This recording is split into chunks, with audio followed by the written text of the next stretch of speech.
ಯನ್ನು ಕಾಪಾಡಿಕೊಳ್ಳಿ. ಆ ದಿಶೆಯಲ್ಲೇ ಇಲ್ಲಿದ್ದಂಥ ಗಟ್ಟಿ ಕಾಳುಗಳು ಅಂದರೆ ಅಭಯ್ ಪಾಟೀಲ್ ಆಯಿತು, ರಮೇಶ್ ಕತ್ತಿ ಅವರಾಯಿತು, ಜೊತೆಗೆ ವಿವೇಕರಾವ್ ಪಾಟೀಲ್ ಅವ್ರ ಮೇಲೂ ಕಣ್ಣು ಹಾಕಿದ್ದಾರೆ. ಅವ್ರಿಗೇನು ಗೊತ್ತಿಲ್ಲ ಯಾಕೆ ಹೋಗ್ತಾರೆ ಅಂತೆಲ್ಲ.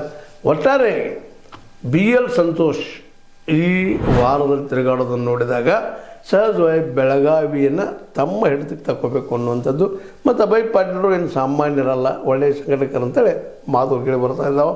ತೆಲಂಗಾಣದ ಉಸ್ತುವಾರಿ ಇದ್ದಾರೆ. ಜೊತೆಗೆ ಚುನಾವಣಾ ಸಂದರ್ಭದಲ್ಲೇ ಗೋವಾ ಮತ್ತು ಮಹಾರಾಷ್ಟ್ರದಲ್ಲೇ ಚುನಾವಣೆಯ ಸಂದರ್ಭದಲ್ಲೇ ಉಸ್ತುವಾರಿಯಾಗಿ ಅಲ್ಲಿ ಗೆಲ್ಲೋದಕ್ಕೂ ಕಾರಣೀಕರ್ತರಾಗಿದ್ದರು ಅನ್ನುವಂಥದ್ದು. ಅಂದ್ರೆ ಒಬ್ಬ ವ್ಯಕ್ತಿವಾದಂಥ ಈ ಅಭಯ್ ಪಾಟೀಲ್ ಜೊತೆಗೆ ಪ್ರಬಲ ಜಾರಕಿಹೊಳಿ ಅವರ ವಿರೋಧಿ ಅನ್ನುವಂಥದ್ದು ಜಿಲ್ಲೆ ತುಂಬ ಮಾತುಗಳು ಕೇಳಿ ಬರೋದರಿಂದಾಗಿ ಅವ್ರು ಸದಾ ವಿರೋಧ ಮಾಡೋದನ್ನು ಗಮನಿಸಿದಾಗ ಮೋಸ್ಟ್ಲಿ BL ಸಂತೋಷ್ ಎಲ್ಲ ಲೆಕ್ಕ ಹಾಕೊಂಡು ಬಂದಿದ್ದಾರೆ.